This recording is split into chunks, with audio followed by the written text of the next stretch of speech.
사람들은 말하는 사람들 가운데 참 두 종류의 말하는 사람들이 있죠. 뭐 세 종류겠죠. 말 못하는 사람.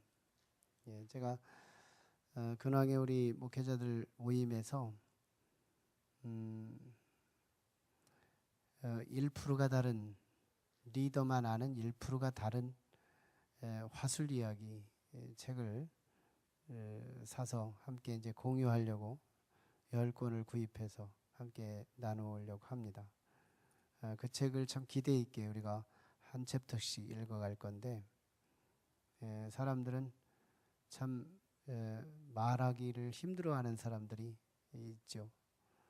저도 사실은 말을 못하는 사람 중에 한 사람이었습니다. 그 책에서 이야기하는 내용의 출발점은 누구나 말은 뱃속에서 배운 게 아니고 후천적인 요소가 더 많다 하는 그런 얘기로 시작되는데, 저는 그 부분에 참 공감하는 그런 사람이에요. 그러니까 제가 이제 학생회장도 하고 청년회장도 하고 각 어떤 모임 하면 제가 언제나 리더 하는 것은 언제나 한 번씩 과정처럼 맡고 왔어요. 소위 관운이 있다고 할까요? 뭐 그런 정도로. 대학에서는 과장도 하고 또 전체 학생회장도 하고 각 그룹에서는 언제나 리더로 지금까지 왔어요. 근데 리더라고 하는 그 위치에 걸맞지 않게 말을 잘 못했어요. 말을 못했다는 것은 말을 혀가 안 돌아가서 못했다는 차원이 아니고, 말을 하려면 내 내면 세계에서 심장이 박동이 속도가 달라지고 막 두렵고 회중 의식이 너무 강해지고 그런 것 때문에 참 말하기가 참 힘들었어요. 그런데 무슨 말을 하려면 가장 나서고 싶은 욕구 또한 제 속에 부담을 아랑곳 없이 뭔가 말을 하고 싶은 욕구는 누구보다도 탁월했어요. 그러니까 이제 말은 해야 되겠는데 속은 말할 수 없는 상황이고, 그 딜레마 속에서 저는 그래도 나는 말을 해야 한다, 이런 노력과 함께 사실은 오늘 여기까지 오게 됐고 메신저가 되게 됐습니다. 말을 참 하기가 힘들어서, 지위는 높은데 말이 힘들어서 리더 역할을 하기 어렵다 하는 그런 사람들 참 꽤 많더라고요. 책에서 소개하는 사람들, 그리고 자기 간증을 표시한 사람들 얘기를 들으니까 그 말을 못하는 사람, 그 나머지를 제외한 두 종류가 있을 텐데, 말 잘하는 사람의 한 종류를 나누는 것이겠지만요, 말을 잘하는 사람, 소위 우리가 말을 잘하는 사람이 있죠. 말을 참 잘해요. 말할 수 있는 기회만 주면 얼마나 말을 잘하는지 뭐 1시간도 모자랄 정도로 언제 준비했는지, 평상시에 준비된 이야기만 열거해도 그렇게 많이 말을 잘할 수가 없어요.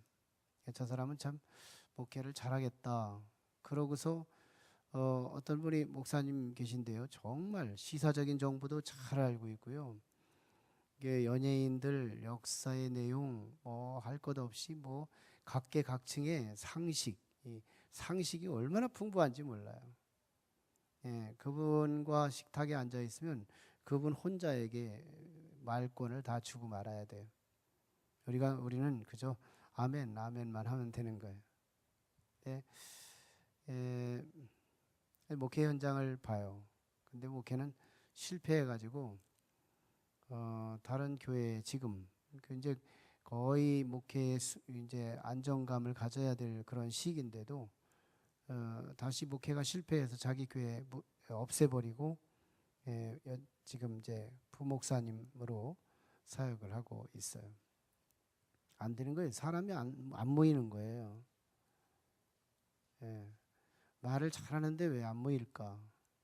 정보도 많고 할 얘기도 많고 소스도 많고 참 많은데, 근데 그렇게 풍성하게 말도 참 잘하는데 왜 사람이 안 모일까?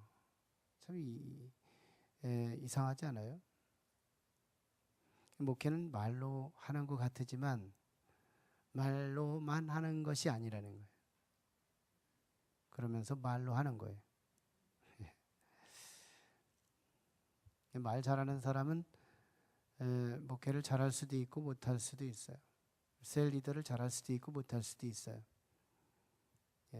우리는 말 잘하는 사람에게 또 식상한 경우도 있죠.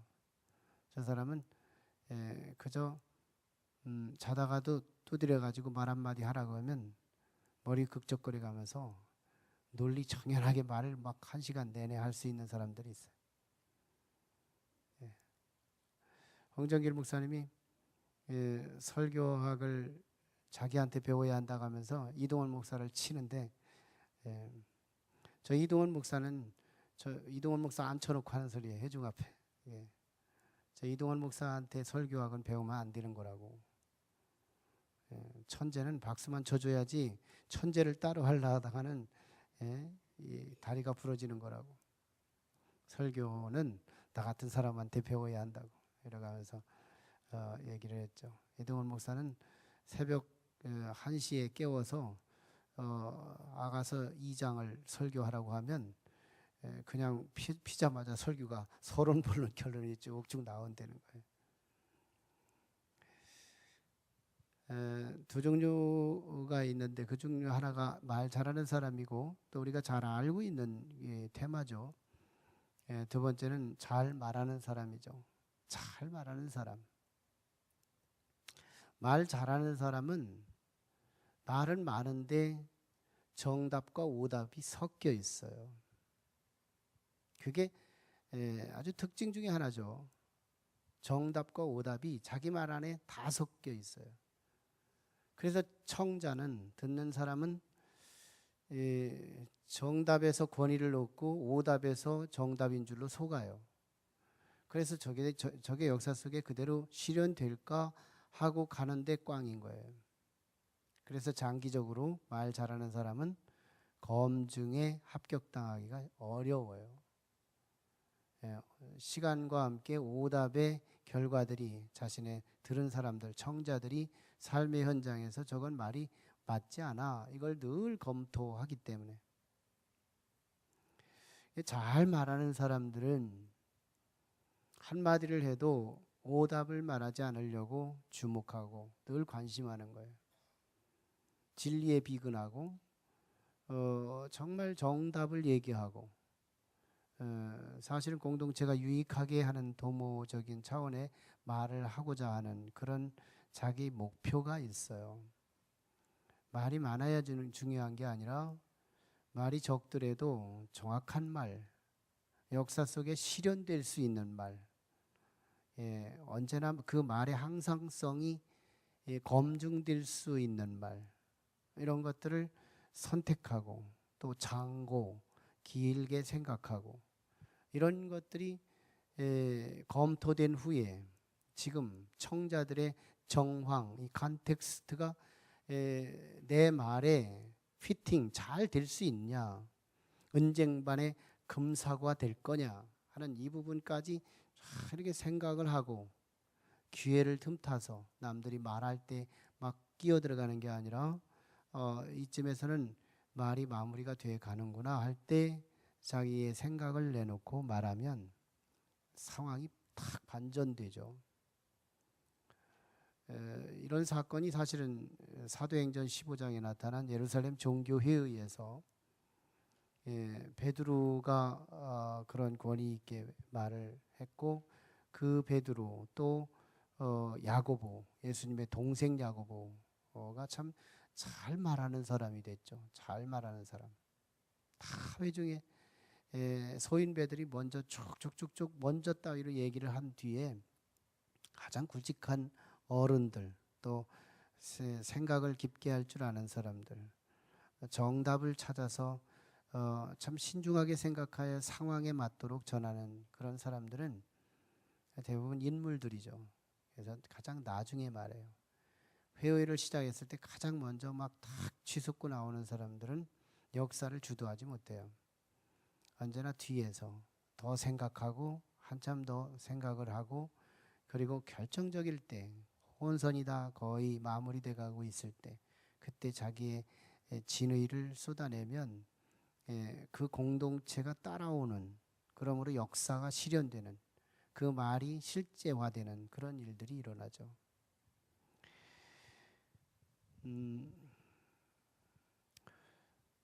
마태복음 23장쯤에 보면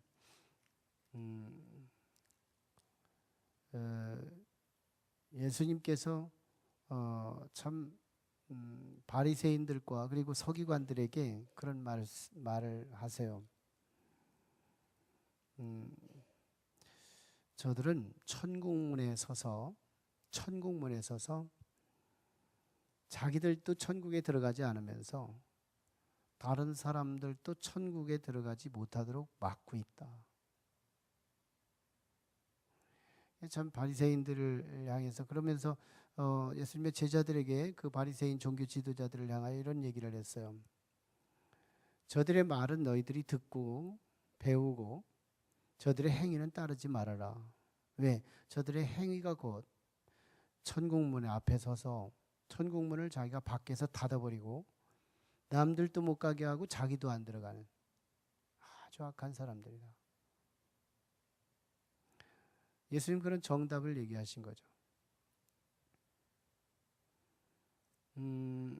그런가 하면 예수님의 바리새인들과 그리고 서기관들, 종교 지도자들은 마태복음 27장에서 예수님을 십자가에 못을 박아놓고 무슨 말을 하느냐면,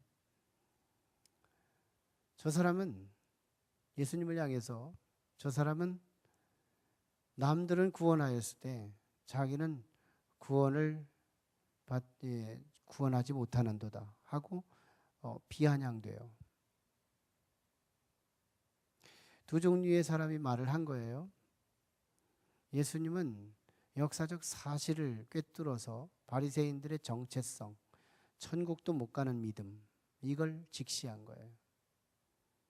천국 못 가는 믿음을 직시하고 그들을 경고하고 그들이 얼만큼 심각한 자리에 있는지를 가르쳤어요.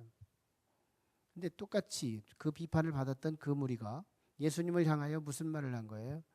저는 남들은 구원하였을 때 자기는 구원하지 못한다고 비아냥됐어요. 그러니까 이 사람들의 말을, 바리새인들, 종교의 율법에 대해서는 누구보다도 더 박식한 사람들이잖아요. 하나님 말씀을 잘 안다는 사람이잖아요. 그런데 이들이 일갈인 말은 정답이었을까요? 오답이었을까요? 오답이었어요. 저는 남들은 구원하였을 때 자기는 구원하지 못한다고 말을 한 거예요. 근데 어떤 걸까요? 사실은 자기를 구원하는 것은 자기가 한 게 아니라 하나님이 하신 거잖아요.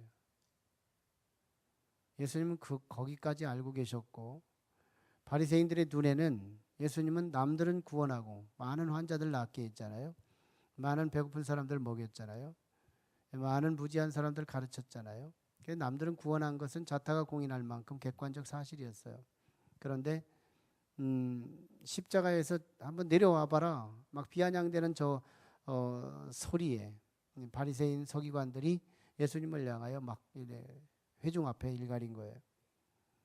오답이었어요. 죽은 지 3일 만에 다시 부활하셔서 인류 역사의 최초의 첫 열매, 생명의 첫 열매로 부활하셨던 예수님의 역사를 꿰뚫고 보지 못한 거예요. 오답을 얘기한 거예요. 그런데 오늘 본문은 하나님께서 에스겔이라고 하는 선지자를 택해서 바벨론으로 끌려간 이스라엘 백성들 가운데 바벨론 제국의 사람들, 언어가 다른 이방인들에게 복음을 전하지 말고 그곳에 끌려간, 노예처럼 끌려간 이스라엘 백성들에게 복음을 증거하라고 사명을 받은 사람이 에스겔이에요. 멀고 먼 타국에까지 가서 이스라엘 백성들이 끌려갔으니까 그 속에 들어가서 그들 백성들에게 복음을 증거하라, 그렇게 말씀해요.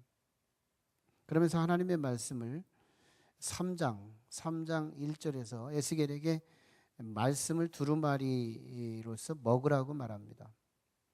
여러분, 말씀은 먹는 거예요. 아멘이죠? 여러분 지금 드시고 있어요. 그때 말씀은 성경책이 아니고 두루마리였어요. 두루마리. 그러니까 에스겔이 이 말씀을 먹으라고 했고, 그 먹었더니 3절에서 꿀같이 달았어요. 하나님의 말씀이 꿀같이 달아야 정상이에요. 달아야 정상이에요. 원래 단 음식이니까요. 의인에게는 단 음식이에요. 악인에게는 쓴 음식이지만.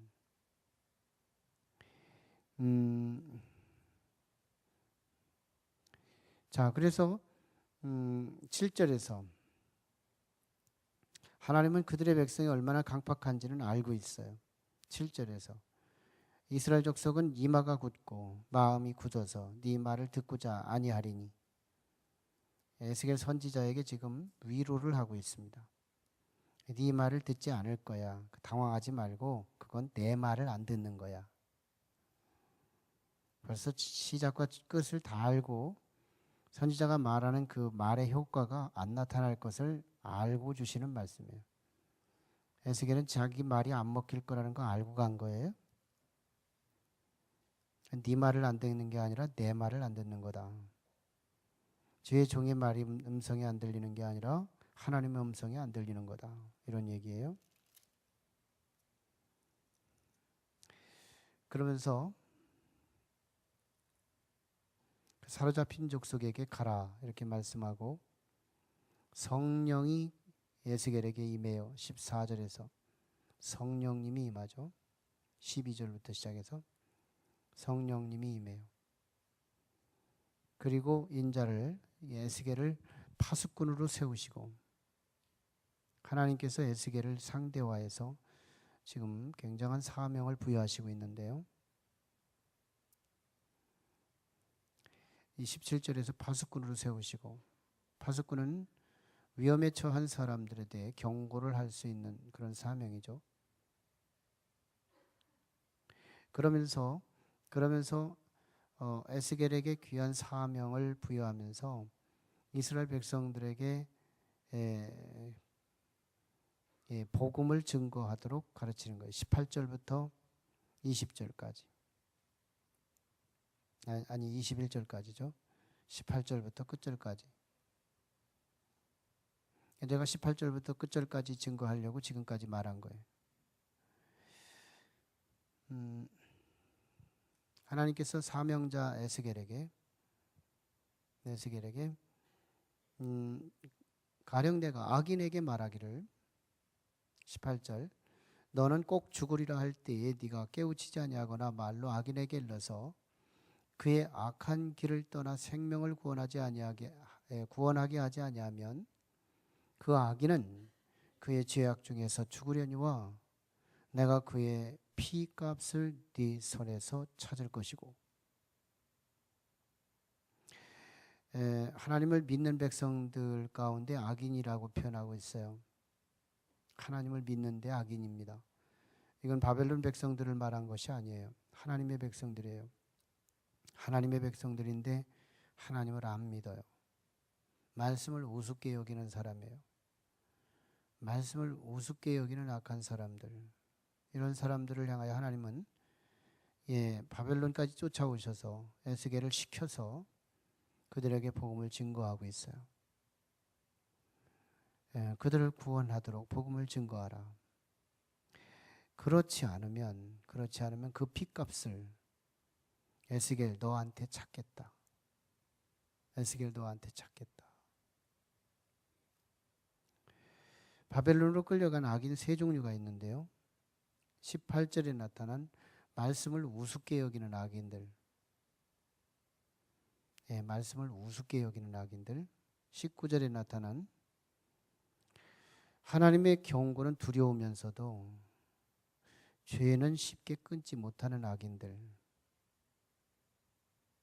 20절 자칭 의인이라고는 하지만 실제는 자신의 잘못이 자행자지할 뿐이지 자신의 잘못이 무언지를 알지 못하고 사는 사람들. 이 바벨론으로 끌려간 유대인 3대 악인입니다. 하나님의 말씀을 알면서도 우습게 여기는 18절의 대상, 자신의 죄에 따라서 하나님의 심판이 두려운 줄 알면서도 죄는 끊어내지 못하는 사람들, 19절이고 20절, 자칭 의인이라고는 하지만 여전히 자행자제할 뿐 하나님의 말씀 따라서 자신의 잘못을 깨닫지 못하는 사람들, 이런 사람들을 향하여 에스겔에게 한결같이 부탁하는 건 그들을 죄악 중에서 건지라고 말해요.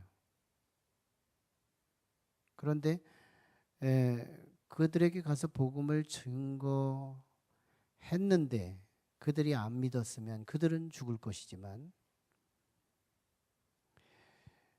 너는 살 것이고, 그들에게 복음을 증거하지 않아서 그들이 죽는다면 그 죽음값은 너한테 찾을 거다. 이게 에스겔한테 주신 부담이에요. 여러분, 그러면 이렇게 되면 에스겔이니까 하나님이 그렇게 주신 거지 이러고 우리는 마음을 가볍게 여겨요. 왜? 나는 평신도니까. 나는 에스겔 시대도 아니고 나는 에스겔의 어떤 특정 인물도 아닌데 나한테는 좀 먼 메시지가 아닐까 이렇게 생각해요. 사복음서를 잘 보면 사복음서에는 마태, 마가, 누가, 요한복음을 사복음서라 그러죠.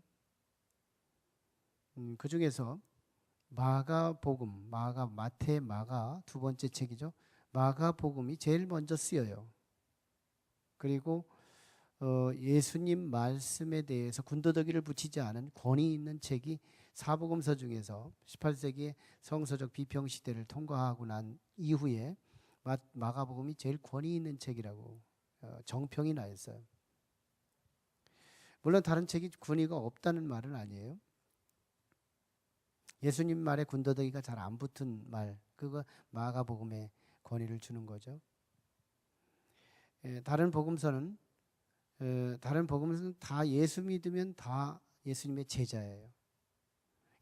마태복음과 누가복음과 요한복음에 나타난 그 책에 나타난 제자는 500명 중에 하나도 제자예요. 예수님에게 찾아온 그 만여 명이 모인 그런 사람들, 5,000명이 모였던 그 자리에서도 다 제자예요. 예수님을 따르는 사람, 예수님을 믿는 사람은 다 제자예요. 마가복음에서만 12명의 제자를 제자로 말하는 거예요. 그러면 전체적으로 사복음서 전체를 아우러서 말하면 무슨 말일까요? 예수님의 제자는 모든 믿는 자예요. 모든 믿는 자예요. 다시 말하면 모든 믿는 자는 예수님의 제자예요. 제자와 스승의 관계로 따진다면 에스겔은 제자일 뿐이에요. 하나님의 제자일 뿐이에요. 그러면 우리는 모든 제자에 주어지는 사명이 있어요. 내가 구원받았으면 내 주변에 나로 인해서 구원받아야 할 사람이 있다는 거예요. 나로 인해서 구원받을 사람이 있다는 거. 하나님은 이런 정답을 지금 말씀하고 계신 거예요. 에스겔에게 정말 정답을 말씀하고 있는 거예요. 이건 보편적인 말씀이에요. 이건 모든 그리스도인들에게 부과되는 말씀이에요. 마태복음 28장에서도 주어졌잖아요. 너희가 성령을 받으면 너희가 권능을 받고 예루살렘과 유대와 사마리아와 땅 끝까지 이르러 내 증인이 되라. 그리고 모든 볼지어다.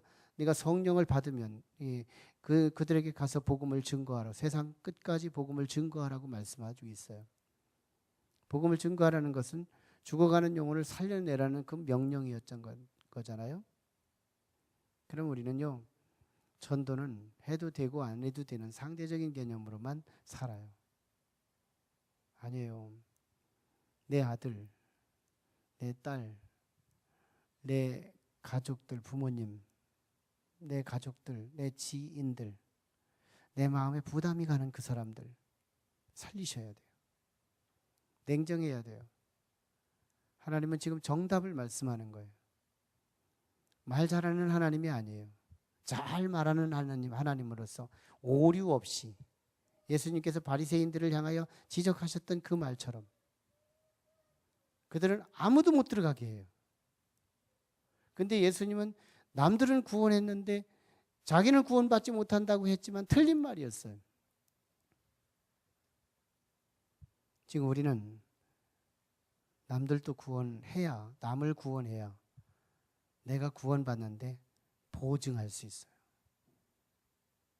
남들을 구원해야 내가 구원받는 일에 보증될 수 있어요. 예. 누누이 말씀드리는 거지만 남을 구원하다가 내가 구원받아요. 남에게 가르치다가 내가 풍성해지는 거예요. 우리 목사님들과 함께 설교 모임을 갖고 목요일 날 마무리를 쭉 하잖아요. 그러면 얼마나 저한테 도움이 되는지 몰라요. 너무너무 도움이 되는 거예요.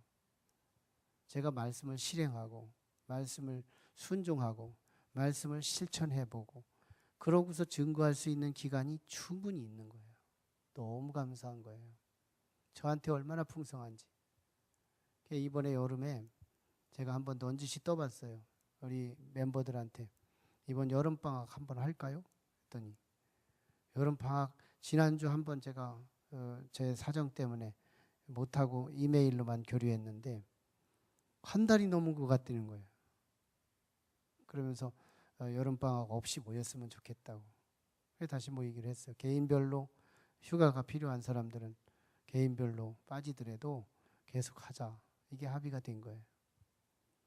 참 좋았지만요. 가장 좋은 사람이 누구냐면 저 자신이었어요. 너무너무 유익해요. 우리가 다른 사람을 구원해야 될 이유 뭘까요? 내 구원이 온전해져요. 내가 더 풍성해져요. 더 나아가서 나 때문에 구원 받으라고 내가 부담을 줬는데 그가 구원받지 못하고 지옥 가면 그 핏값을 나한테 찾는데요. 우리 부담이 돼야 돼요. 부담이 사명이에요. 부담이 사명인 거예요. 내게 부담을 가지셔야 돼요. 사명자는 부담을 품어요. 우리에게 전도하는 마음, 어떻게든지 부담을 갖고 그에게 가서 복음을 증거하고 말씀을 증거해서 신사적으로 전하지 말고 얻어 터지고 반창고 붙이고 오셔야 돼요. 그리고 하나님 앞에 울으셔야 돼요. 얻어 터지고 반창고 붙이고 오시라. 싸우지도 않고 신사적인 사람들은 영혼을 핸들링하지 못해요. 신사적이고 네가 싫으면 그만둬 아니에요. 내가 방법이 잘못됐다면 너무 방법이 라디칼하다면 내가 방법을 온유하게 해서라도 어떻게든지 방법을 달리 하면서라도 주님께로 인도하는 이 부담이 내게 있어야 돼요. 있어야 된다니까요. 영혼을 구원하고자 하는 이 부담이 내 마음에 있어야 돼요. 그게 진짜 그리스도인인 거예요. 진짜 그리스도인인 거예요. 영혼을 주께로 인도하고자 하는 이 마음. 에스겔이 얼마나 부담됐겠어요. 지금 하나님의 음성을 듣고 얼마나 부담됐겠어요. 그들이 구원을 받지 못한다면, 네가 증거했는데 구원받지 못했다면 너는 부담이 없겠지만, 너한테는 그 핏값이 부과되지 않겠지만, 네가 전하지 않아서 그들이 천국에 못 온다면 그 핏값은 내가 너한테 찾겠다는 거예요. 어떻게 찾을지는 나는 모르겠어요. 여기도 계시하지 않고 있어요. 의인의 고난 아니겠어요? 의인의 고난, 믿는 자의 불통 아니겠어요? 내가 왜 하나님을 믿는데 왜 이렇게 안 되는 거야? 이런 종류 아니겠어요? 천국을 못 간다는 말이 아니지 않겠어요? 네가 그들이 구원받지 못한다면 너에게서 그 핏값을 찾겠다 하는 이 말은 그들이 구원받지 못하면 너도 지옥 간다는 말이 아니고, 나는 천국에는 갈 것이지만 이 땅에 사는 과정에 의인의 고난은 있을 거라는 거예요. 나는 주일 성수도 하고 헌금도 하고 다른 거 다 하고 봉사도 다 하는데 전도만 못하고 있는데, 그런 상황인데 내게 고난이 이것도 안 되고 저것도 안 되는 게 있다면요, 지금 이 부분이 이 에스겔서에서 주신 이 말씀이 지금 막히고 있는지도 몰라요. 이게 원인이 하나일지도 몰라요. 실제는 그럴 수도 있어요. 다른 부분도 함께 종합적으로 막혔을지도 모르겠지만 오늘 이 부분이 막힐지 몰라요. 우리 부담 가지셔야 돼요. 부담이 사명이에요. 이 부담 가지고 내가 전하지 않아서 그가 지옥 온다면 그 핏값은 나한테 찾는다는 거. 더 이상 에스겔은 선지자가 아니에요. 모든 그리스도인 중에 하나예요. 예, 우리도 이 사복음서 전체를 보면 예수 믿는 사람이 제자인 거예요.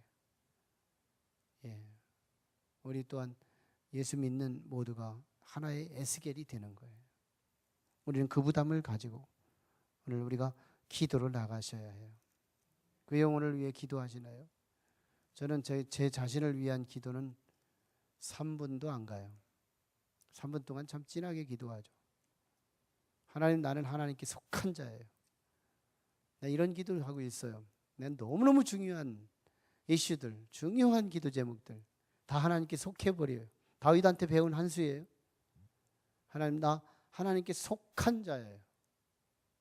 나 하나님께 나를 던질게요. 하나님께서 마음대로 하세요. 예, 너무너무 중요한 부분들. 내가 하나님 앞에 당신에게 속한 것이라고 막 던져요. 하나님 앞에. 나한테 나 자신을 위해 기도하는 건 너무 작아요. 3분이지만 진하게 해요. 여러 가지 비전이 있거든요. 이 비전들을 하나님 앞에 던지고, 그리고 우리 성도들 가운데에서 내가 비상기도할 때 그걸 하나님께 던져요. 여호와께 속한 것. 다윗 보세요. 다윗 보세요. 누구보다 기도 응답을 많이 받은 다윗을 보세요. 모든 걸 여호와께 속해버리잖아요. 소속시켜버리잖아요. 예, 자기 십자가를 다 주님에게 던져버리잖아요. 주님의 부담으로 던져버리잖아요. 기도는요, 주님을 부담시키는 거예요. 주님을 부담 갖게 만드는 거예요. 부담을 주님께 내던지는 거예요. 이게 기도예요. 여러분, 정말 오늘 이 저녁에, 예, 오늘 우리 하나님 앞에 내게 주시는 정답, 예, 내 아들, 내 딸, 내 부모님, 내 주변의 지인들, 저 그냥 방치해서 내가 말하지 않아서 저들이 지옥 간다면 그 빚값 나한테 거두신다. 그리고 지금 이미 거두고 있는지도 모르죠. 지금 이미 거두고 있는지도 모르죠. 그래서 직장이 안 될지도 몰라요. 그래서 지금 아플지도 몰라요. 그래서 지금 내 마음대로 안 되는지도 몰라요. 그거 개연성 충분해요. 이거 우리 알고 우리 부담을 갖고 다른 건 몰라도 헌금의 많고 적음 또는 다른 어떤 것은 몰라도 영혼을 구원해야 된다는 이 부담만큼은 우리 대한민국의 어떤 교회보다 가장 보편적이고 가장 많은 사람들이 부담을 갖고 있는 사명이기를 원합니다. 기도하시죠. 우리 같이 기도해요. 하나님, 오늘 우리에게 에스겔서에서 주신 이 말씀, 에스겔에게 준 이 부담, 하나님, 나한테 오늘 이 밤에 주시기 원합니다. 하나님, 다른 건 몰라도 우리가 영혼을 구원하는데 나로 인해서 나의 나팔이 내가 증거함으로, 하나님, 그럼에도 불구하고 그들이 끝까지 믿지 않는다면 그 빚값은 그들 자신에게서 거둘 거지만 반드시 우리의 침묵에 의해서 그들에게 복음을 증거하지 않아서 그들이 멸망한다면 그들의 빚값을 내게서 거두겠답니다. 얼마나 부담인지요. 에스겔은 특권층이기 때문에 그런 것이 아니고 모든 하나님의 역사의 현장에서 언제나 부담을 주신, 하나님이 찾으신 사람들은 다 그랬습니다. 하나님, 우리에게 주신 이 부담, 내가 지금 안 되는 이유는 내가 뭔가의 방법이 부족해서, 기술이 부족해서, 내가 어떤 잘못된 어떤 것이 있어서가 아니라 내 사명을 감당하지 않아서 이런 것들이 뒤틀리고 있는지 우리 자신을 한번 반성하며, 하나님, 내 사명, 다른 건 몰라도 하나님 영혼을 구원하는 사명만큼은 또렷이 부담으로 가슴에 안게 도와주세요. 그래서 늘 부담돼서 기도하지 않으면 안 되고, 그래서 부담돼서 그 영혼을 붙들고 흔들어대며 기도하는 그런 기도. 예, 저는 여러분들이 나의 사명입니다. 그래서 시간마다 여러분들을 위해서 꾸준히 기도해요. 3분을 제외한 나머지 시간은 다 여러분들만 붙들고 기도해요. 여러분들은 담임 목사의 조그마한 담임 목사가 되어야 돼요. 여러분들 자신을 위해서는 간단히 기도하고 여러분들 주변에 있는 영혼들을 위해서 흔들어대며 기도해야 돼요. 이것이 우리의 사명이에요. 우리의 기도의 전말이어야 돼요. 우리의 기도의 분량이 아무리 많아도 남들을 위한 기도가 많아야 돼요. 그러다가 나는 내 응답 받는 거예요. 남들을 위해 기도하다가 내 기도할 시간이 없어서 그저 일어나고 나면 하나님은 내 기도를 응답해 주십니다. 지혜로운 기도예요. 기도에 지혜가 있어야 돼요. 오늘 우린 지혜로운 기도가 있기를 원합니다. 우리 교회를 위해 기도해 주시고 저를 위해서도 반드시 기도해 주시고요. 저는 기도를 요청할 자신감이 있어요.